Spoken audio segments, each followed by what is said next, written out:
Good morning and buenos dias. Welcome to Bay Area Unitarian Universalist Church. I'm Reverend Katie McQuage-Loukas and my pronouns are she and hers. Today is Mother's Day. It was founded as a day for peace, where the child bearers and child nurturers of the world would unite to put an end to conflict. We were all born, this is universal, and we will all nurture, even if those we nurture are not the children of our bodies. All these things we associate in our minds with the archetype of mother, creation, care, nurture, and love. These things are for all of us to both give and receive. Today is about how those feelings and images show up in our lives and in our sense of what is holy. As we honor today those people who created our bodies, minds, and spirits, imagine what the world might be if all those values of care were lived out in our politics, in our governance, our international relations, and all areas of our public life. Whoever you are, whomever you love, however you have arrived here in this place today in body or mind or spirit, whether you're joining us here in this room in person or joining us online, wherever you are on your spiritual journey, you are welcome here. If this is your first time or your 500th time, we are glad that you are here, and we are glad to be here together. My call to worship this morning is by Mary Harrington. She was a UU minister, and she was the mother of a friend and a colleague, and I often think of her for Mother's Day preaching because I got to hear him preach a Mother's Day sermon about his mother. We come together today in praise and thanksgiving for the gift of life itself. Someone gave birth to us. Some of us have given birth. All of us have been mothered in our time. All of us have mothered. Let our time today be one of recognition that we arrive from so many places, joy and delight, wistfulness, longing and worry, unmet needs, unfulfilled dreams, loss and sorrow, loss and emptiness, loss and regret, all that life is made of, mothers are made of too. Today we sing the songs of so many, mothers who are single parents, foster parents, mothers who relinquished their young out of necessity, mothers who found their heart in adoption, mothers who left their children, mothers who rejoice and mothers who mourn. We sing the songs of the grandmother, the auntie, the classroom teacher, the Sunday school teacher, the babysitter, the neighbor with endless cookies and time. There is a kind of love we cannot live without. It is never too late, no matter our age or situation. We sing a song of gratitude for all the moments of being known, being cherished, and being found. Come and let us worship together.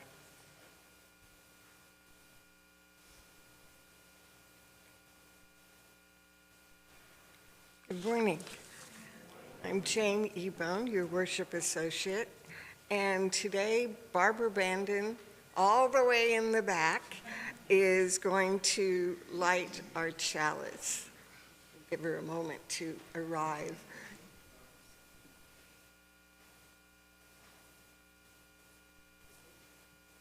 We light this chalice to find inner peace, love for each other, and faith in ourselves. Also, to be welcoming to whomever we meet and kind to all living creatures. So gather around this light of hope as we share this time together. And now, please stand as you're willing and able to sing our opening song, Bright Morning Stars.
A covenant is not a definition of a relationship. It is the framework of our relating. This calls for a level of trust, courage, and sacrifice that needs to be nurtured, renewed, and affirmed on a regular basis. Abiding in covenant is an art form, a mutual creation. Please join me in saying our covenant. Love is the doctrine of this church. The quest of truth is its sacrament, and service is its prayer. To dwell together in peace, to seek knowledge and freedom, to serve humanity in fellowship. Thus do we covenant with one another. And also in Spanish, el amor es la doctrina de esta iglesia. La búsqueda de la igualdad es su sacramento, y el servicio es su oración. Vivir en paz en comunidad, buscar el conocimiento en libertad, servir la humanidad en fraternidad. Así es como entre nosotros.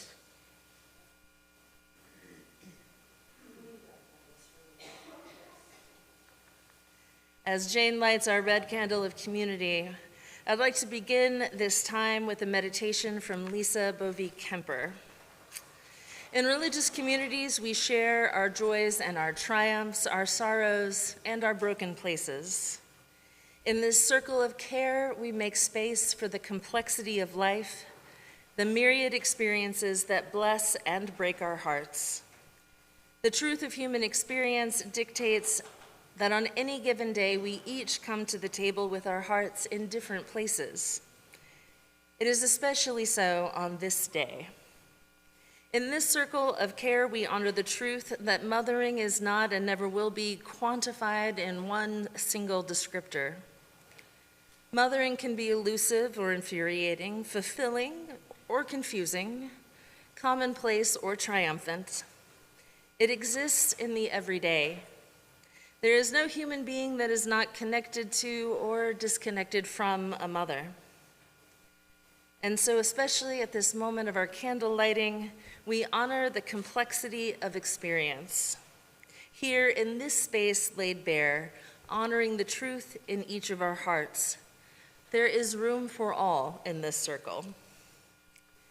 If you have carried a child or children, whether or not they came to be, we see you. If you have fervently wished to do so, but fate made it impossible, we witness you. If you love children you cannot see, whether because of death or estrangement, we see you. If you never wanted to be a mother, we witness you. If you are happy to mother other people's children as an educator, a foster parent, and auntie, we witness you. If your mother hurts you, we see you. If your mother is or was your best friend, we see you. If your gender says you're not a mother, but you take on the role of nurturer, we see you. If you wonder whether your mothering has been enough, we witness you. And if yours is a different truth altogether, we honor your unspoken story. There is room for all in this circle, today and always. On Mother's Day, we also light our candle of peace. We honor the origin of this day in public life as a call for women to rise up, to push back against the idea that war is honorable and glorious. We hold in our hearts that dream of a better world, one that values care and mutuality instead of domination.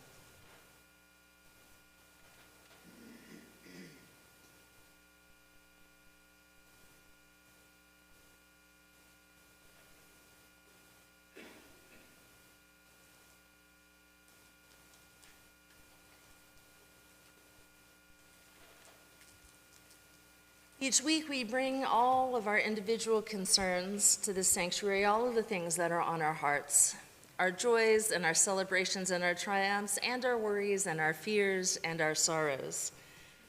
Whatever you bring it forward and light a candle for it. We will see it and you, and we will witness whatever it is that you carry. Come forward now as you are moved, and if you would like a candle brought to you, please raise your hand.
Will you please join with me in a prayer?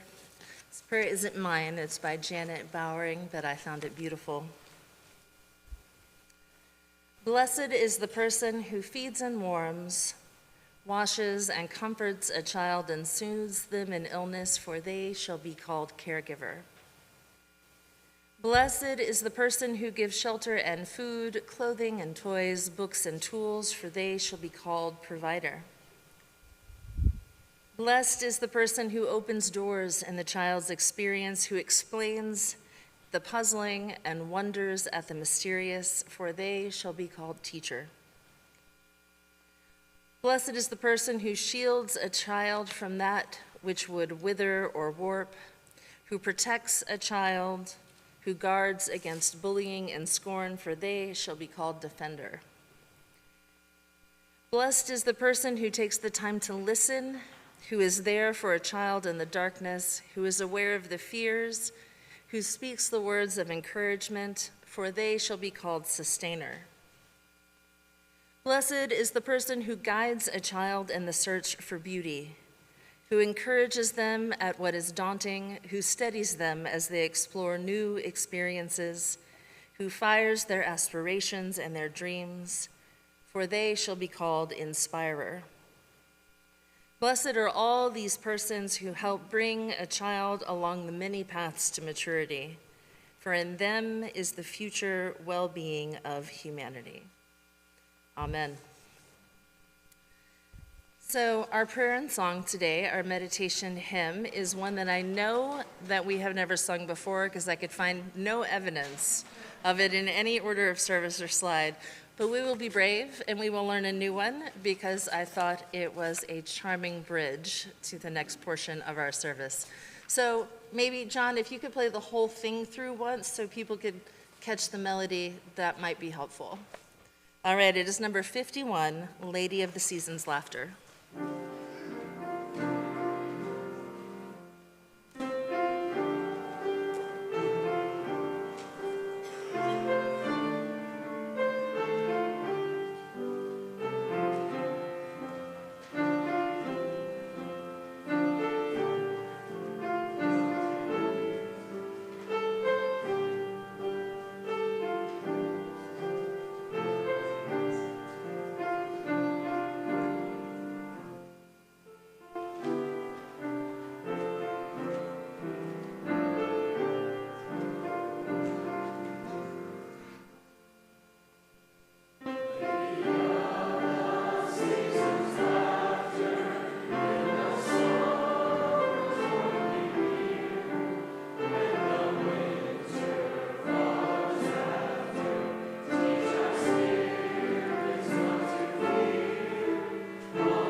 morning. My name is Gloria Miller, and I am the Director of Religious Education here at Bay Area Unitarian Universalist Church. My pronouns are she, her.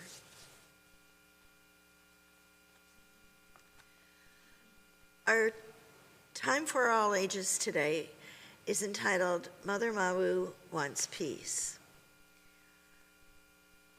Mawu Wants Peace is a story in an anthology called Hide and Seek with God.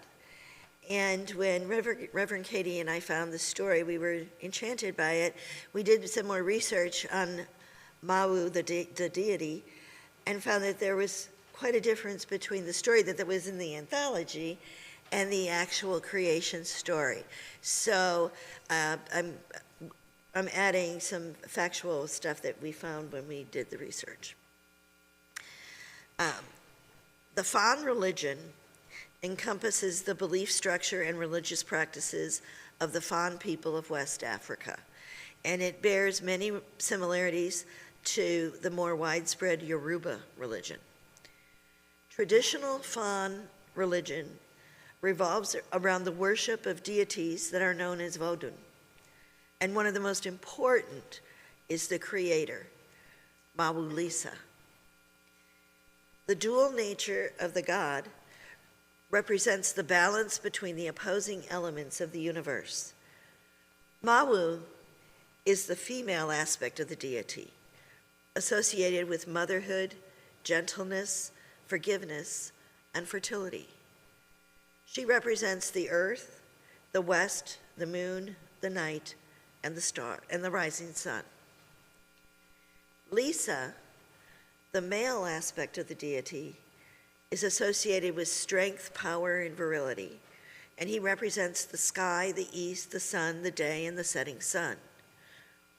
According to Fon religion, Mawu and Lisa, while born of the same supreme being, eventually merged into one being. And Mawu-Lisa created the sky and the earth and hung the fiery sun. They pushed up the mountains and carved out the valleys. They started the shining rivers winding their way down from the mountaintops and through the valleys. And the sky and the earth and the mountains were a part of them. On the first day after creating the world, Mawu-Lisa made human beings out of clay. And then on the second day, the god made the earth habitable for human life. And when Mawu-Lisa finished the people, they breathed their own breath spirit into them and gave them life. And the people were a part of them because they had Mawu-Lisa's breath spirit. Mawu-Lisa said to their people, I have breathed my breath spirit into you, and because my breath is in each one of you, you must care for each other, just as if you were caring for me. Go now and live together happily and in peace. Now Mawu-Lisa had a holy daughter named Gabadu, and when Mawu-Lisa was finished with all of their creating, they left Gabadu to watch over the people. And for a while the people lived in peace and they were happy. But as time went by, they began to forget what Mawu-Lisa had told them. And when Gabadu looked out over the people, she saw that they were fighting, and she saw much sadness. Gabadu decided something had to be done. She called her own children together and said to them, your ancestor, Mawu-Lisa, has given each of the people their breath spirit. The Creator wants them to be happy and to live in peace. But look, the people are fighting all the time. There's much sadness. You must go and teach them again how to live in peace. So Mawu-Lisa's grandchildren went out over the earth to teach the people how to live in peace. And everywhere they went, they gathered groups of people together and said to them, remember, because Mawu-Lisa's spirit is in each one of you, if you fight with another person, you are fighting with Mawu-Lisa. Don't you know that your Creator wants you to live in peace with each other? Some of the time the people remembered, and then they live in peace. But sometimes they forget, and when they do, they fight with each other. And when this happens, it's time again for someone to remind the people that the breath spirit of Mama Lisa is in each person. And because of that, they must care for each other as if they were caring for Mama Lisa. And when the people remember this, they will live in peace. Our keeper of the flame today is Kay James and her granddaughter Aurora.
Our responsive reading this morning is number 596 in the back of the gray hymnal.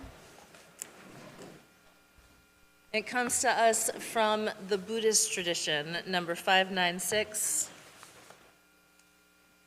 Boundless Goodwill. Please join me on the italicized text. Let us cultivate boundless goodwill. Let none deceive another or despise any being in any state. Let none in anger or ill will wish another harm.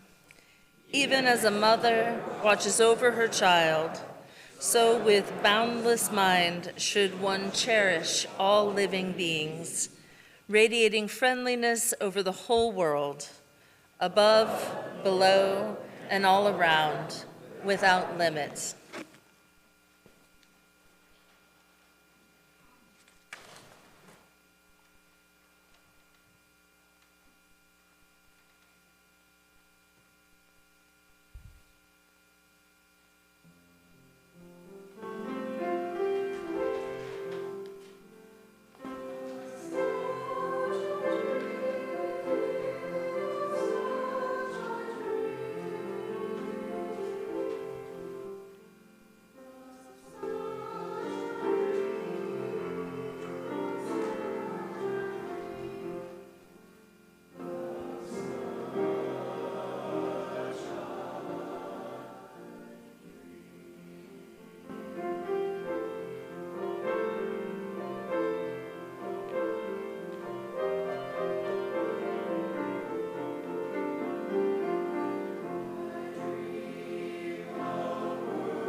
Wonderful. Thank you, choir. Today's reading is the original Mother's Day proclamation by Julia Ward Howe in 1870. Arise, then, women of this day. Arise, all women who have hearts, whether our baptism be that of water or of tears. Say firmly, I will not have great questions decided by irrelevant agencies. Our husbands shall not come to us reeking with carnage for caresses and applause. Our sons shall not be taken from us to unlearn all that we have been able to teach them of charity, mercy, and patience. We, women of one country, will be too tender of those of another country to allow our sons to be trained to injure theirs. From the bosom of the devastated earth, a voice goes up with our own. It says, disarm, disarm. The sword of murder is not the balance of justice. Blood does not wipe out dishonor, nor violence vindicate possession. As men have often forsaken the plow and the anvil at the summons of war, let women now leave all that may be left of home for a great and earnest day of counsel. Let them meet first as women to bewail and commemorate the dead. Let them then solemnly take counsel with each other as to the means whereby the great human family can live in peace, each bearing after his own kind of sacred impress, not of Caesar, but of God. In the name of womanhood and of humanity, I earnestly ask that a general Congress of women without limit of nationality may be appointed and held at some place deemed most convenient, and at the earliest period consistent with its objects, to promote the alliance of the different nationalities, the amicable settlement of international questions, the great and general interests of peace.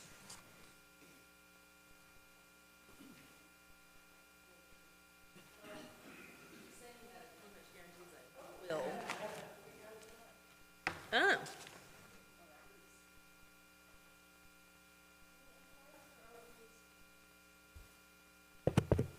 Nope. Okay.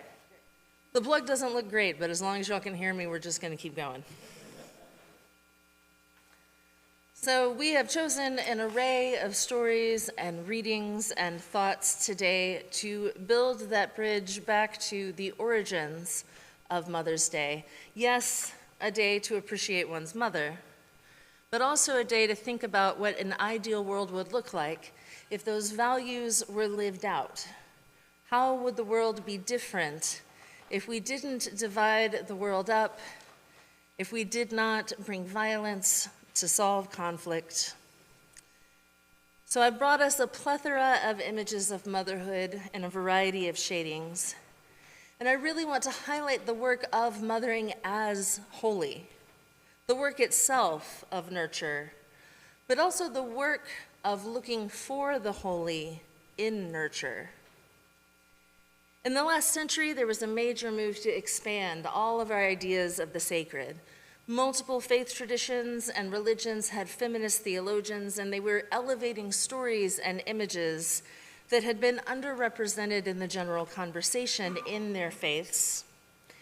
In Unitarian Universalism, this led to groups studying goddesses and the divine feminine.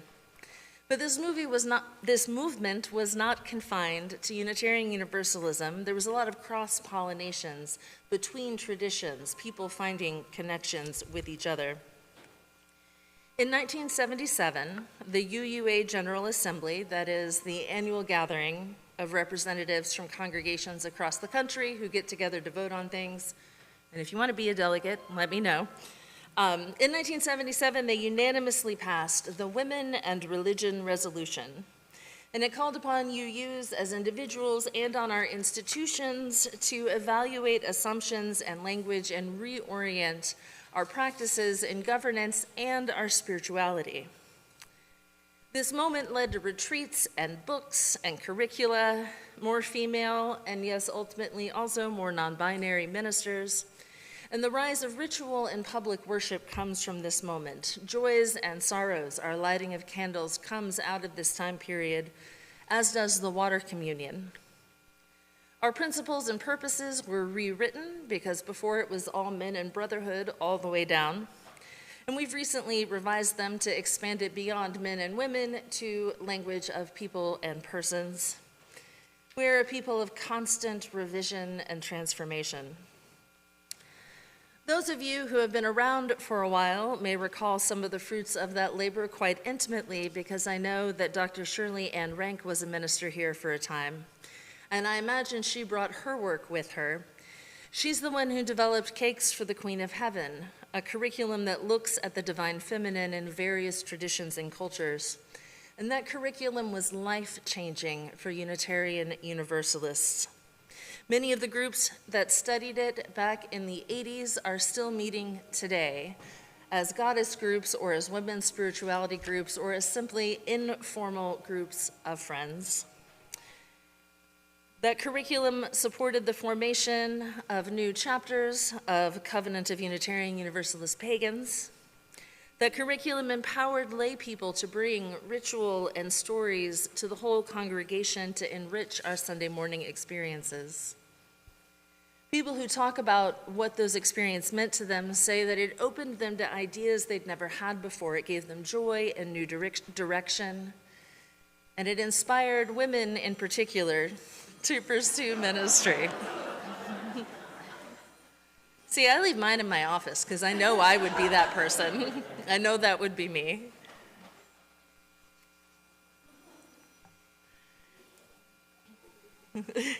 We're still going. In some ways, we've moved beyond a lot of the gender dynamics of the time period. It's a little bit less about lifting up women as an oppressed class, although I don't think that has ended, but I think we've made real progress, and so I think now the work is to expand even further and see beyond the binary, just to lift up stories that don't claim either gender identity, but who claim roles in other ways and other fashions. While the feminine forms of the divine might not feature prominently in every worship service the way they have today, our earth-centered perspectives have made space for those images to feel at home, allowing for a wide variety of understandings of the holy, especially that of earth as mother. But there's also a great deal of interesting work outside of Unitarian Universalism, incorporating other forms of divine images.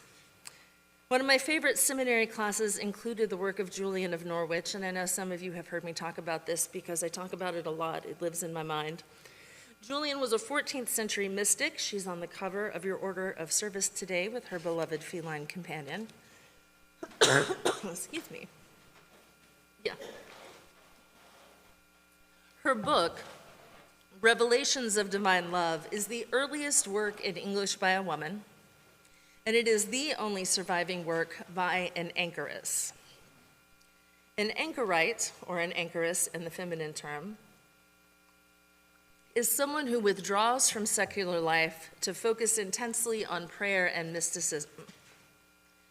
They take vows that connect them to a particular place, unlike a hermit, and they're usually attached to a church.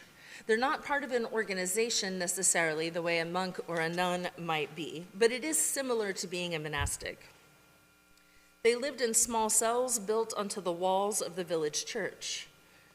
When they entered those cells, they were given a kind of funeral, leaving this world to enter into monastic life. That cell would have a gap or a window into the church to observe Mass and receive the Eucharist. There would be another window or gap to allow food and necessities, clothes and things like that to come and go. And there would be another window or gap facing the outside for fresh air and light, And also through it, the anchorite would offer wisdom and advice to anyone who stopped by. So the anchorite is set apart from the community in terms of daily life and practice. The things they do every day are different. But they're right at the center of the community in a literal sense, because the church is right there in the town square and was the middle of all the action. During Julian's life, she saw the Black Death, and she saw tremendous political turmoil in England. And so for me, as a seminarian, it was poignant to read her work in a classroom full of masked students after COVID, not that long after January 6th. The plague and the peasant rebellions are not mentioned directly in her work, but one of the things that came up for us in that class again and again was wondering how that had shaped how she saw the world. When she was young, she prayed that she would have a deeper understanding of the passion of Christ, an experience that would show her what death is like, and that she would be able to devote her life to compassion and a longing for God. And when she was about 30, she was terribly ill and did believe she was dying.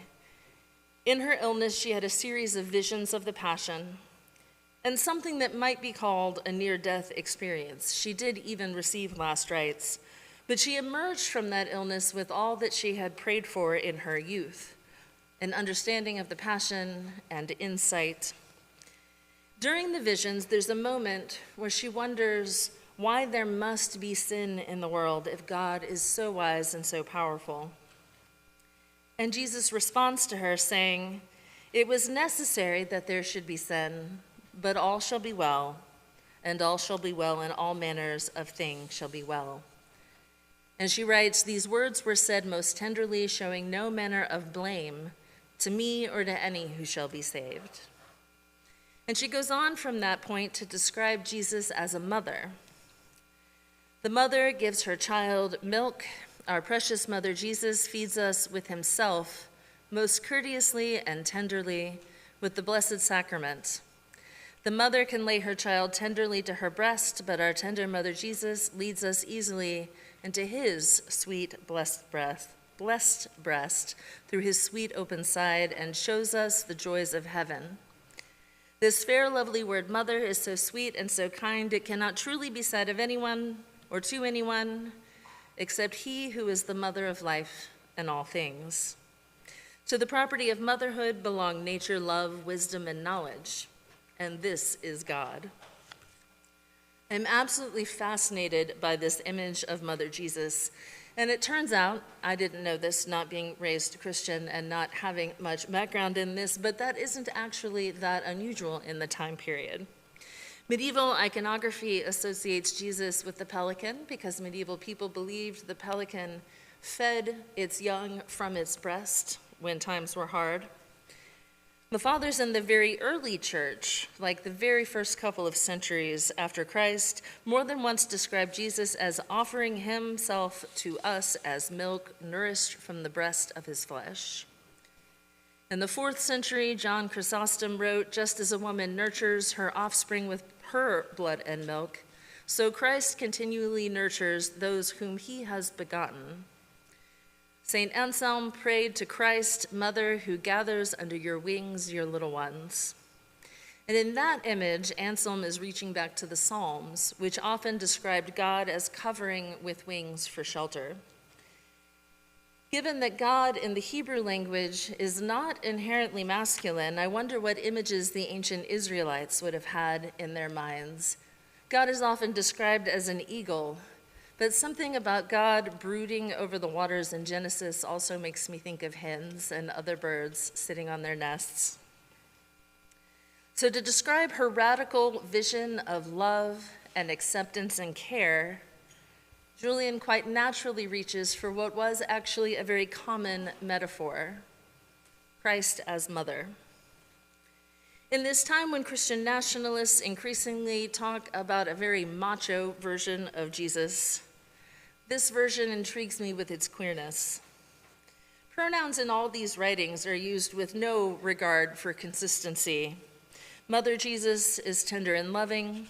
The God with wings is protective and caring. And for many of the medieval women, I want to be clear, this isn't a metaphor. The body and blood of Christ is literally the same to them as breastfeeding a child. This is a powerful statement that the God of Scripture is not confined by human norms and ways, which is pretty obvious when you consider that the God of Scripture is, by definition, beyond human understanding. When someone says the word God, what visual images pop into your mind unbidden, the things we have absorbed and carried over the years? And what about when someone says Jesus? Who do you see? What voice do you imagine? Over time, many of these narratives of Mother Jesus fell away from the church as people increasingly turned to Mary. Marian devotion is an outlet for those of us who really need the divine to be a mother. But our forebears, those radical Protestants who planted the seeds that would one day become Unitarianism and Universalism, they mostly did away with rituals and saints. They stepped back from a devotion to Mary, so they lost that original thread and never picked up the other. This didn't come down to Unitarian Universalism directly, although I think many of us bring it with us when we walk in these doors from other faiths and other traditions. As our most recent forebears explored humanism, there was certainly not a plan to restore these images of the divine. The goal at that moment was to tear away images of the divine. Some people leaned into a kind of distant deism or a sense of the divine as unfolding process, or moved entirely into the realms of the rational. And there's nothing wrong with any of this. I know there's a whole lot of that right in this room. But I think for many of us, the work of expanding our idea of the divine to include all the things is actually deeply radical work that helps us undo some of what we've inherited. If we want to throw away an inherited image of an angry God, it helps to have a tender Mother Jesus speaking to us with no blame. It expands us to see a God brooding over the waters like a bird, protecting hatchlings with spread wings, not an anthropomorphic image at all. The Egyptian creation deity Atum is either both genders or all genders, depending on how they are rendered. In some pantheons, Mawu is a mother, but in others, she is the mother and partner, a god with two faces. Hindu texts are full of references not only to mothers and daughters and divine women of all kinds, but also a third gender. And to add Gaia and Mawu and the shapeshifters, Coyote and Loki, and deities who embrace or reject gender and form, all of these images help grow our capacity to see the divine in all things, because the divine images in our minds can contain all things. We could begin to see the possibilities of the divine in every raindrop and every leaf and every person. You all don't need me to tell you that the archetype of the mother is itself sacred labor, the labor of childbearing and also baths and diapers and play and food and learning. That archetype raises up a feminine gender when that work was needed. But it also encompasses breaking gender apart because that work is available to everyone. And seeing that work as divine can open up new arenas to understand ourselves and open up room for more encounters with the sacred and to understand our relationship with the world differently. What might the world become if we truly integrated this awareness of the sacred nature of care and nurture? What might the world look like if that value fully penetrated into our culture?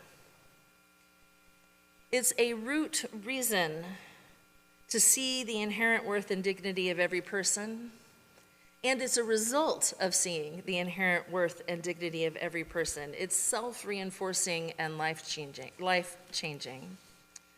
So today, honor mothering, your own mother, someone who nurtured you, your ability to nurture yourself, however you have experienced the powers of creation in body and spirit. Hold gratitude in your heart for that. But ultimately, may that work also lead you to be an agent of compassion, peace, and justice in our world. Amen, and may it be so. And now is the moment to have some appreciation for this community and all that it nurtures. Now is the time for the offering. Please consider what abundance there may be in your life and what you might be able to offer to support the ministries of this community and the work that it does in the world. The offering will now be received with gratitude. If you are a guest with us today, please know your presence is gift enough.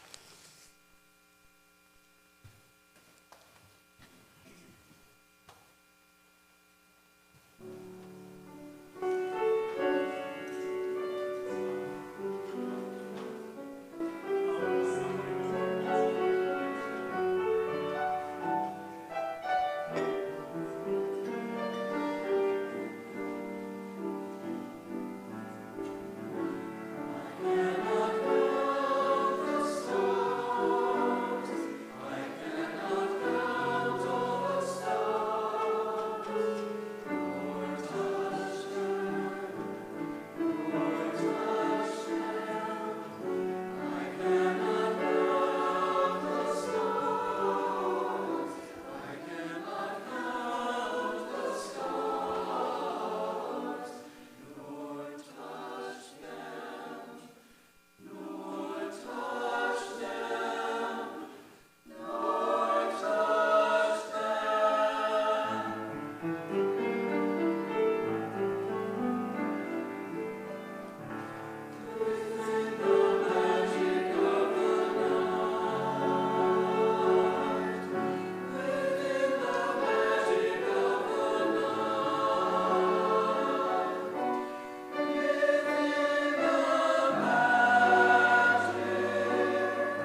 please, to bless the offering, please join me in saying, "This gift from the abundance of my life blesses me, our ministries, and the world." And as usual, with announcements, we have a lot. And the mission of Bay Area Unitarian Universalist Church is to change lives and heal our world. There are many ways to join in this mission and work to build beloved community. As always, there's more information available on all these opportunities in the Tuesday email, order of service insert, and the newsletter. So check out all these places for more details. This is going to be a busy week. Today, there's a lot happening after church. Coffee and fellowship are immediately following the service. And once you've grabbed coffee and a snack, you can check out today's session of Discover BAUUC, which is about membership and what it means to formally join our community. That's going to be in the library. And then there's also a Sunday lunch. And in your order of service, it says it's going to be at Eduardo's. They've closed. So it's going to be at IHOP, which is just around the corner from them on NASA 1. On Tuesday, May 12th at 7 o'clock here in the sanctuary, there's going to be Trees for Texas. This is brought to you by our speakers and events team, and they're delighted to bring Barry Ward, Executive Director of Trees for Houston, Trees for Texas, to tell us about planting and protecting Houston's urban forest.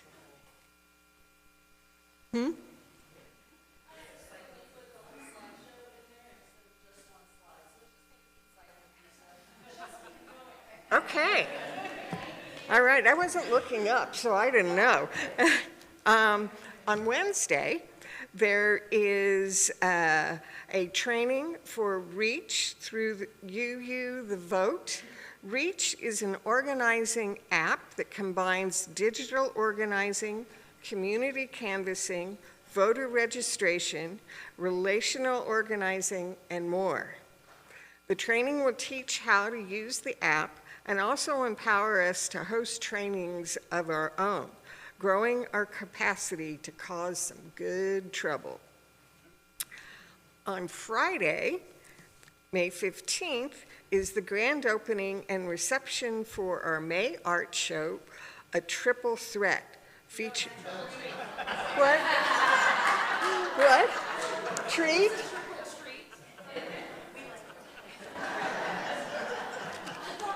I want it known.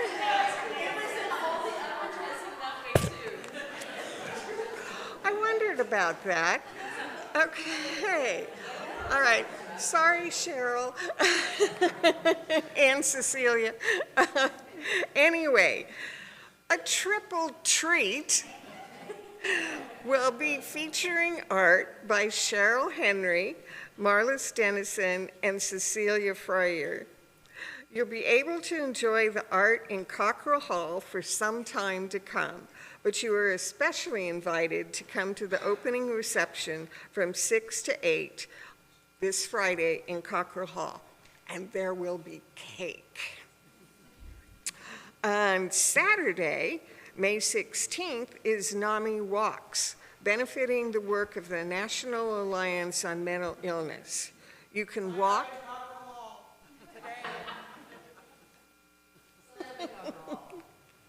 Yes. You can walk and fundraise to support that organization, and you can also hang out and have a good time with members of the team. Jane Malin and Cam Beavis are around to help you register or donate or both. And then on Saturday, May 23rd, we're offering a workshop based on Social Change Now by Deepa Iyer. Her work helps us find our places in the ecosystem of justice work. The workbook is optional, so you don't need to have to do any work in advance to come and enjoy discussion and activities. The workshop is for all ages, so we can learn from the wisdom of both elders and children. Please RSVP so we know what ages we're preparing for, and so that we know how much food to get, because there will indeed be food. And there's always opportunities to connect at BAUUC, far more than can fit in our announcement. So to stay connected by email, you can sign up on our website or in the guest book in the back, just outside the sanctuary. It has information like locations for our various lunch get-togethers throughout the week, and information on our regular programs like Buddhist meditation and yoga. There are still a couple tickets left for the May 22nd outing to see the new Star Wars film, The Mandalorian and Grogu, I guess. Oh, okay. So contact our youth director, Christy Gates, if you would like to snag those, and adults are quite welcome. There's information in your order of service about a meetup for creative folks to work on making BAUUC swag, as well as an interest sign up for a martial arts group. Now, please join us for coffee and conversation immediately following the service in Cockrell Hall, and on the east wing, down the hallway, and past most of the classrooms. Thank you for being a vital part of our congregational life. And now, please stand as you are willing and able to sing our closing song, number 1051, We Are. And note there's some verses that repeat. We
are the breath of our ancestors, and we are the Spirit of God. Carry that Spirit out into the world in all that you do, that we might bring about the world we dream of. Amen. May it be so. Blessed be, and go in peace.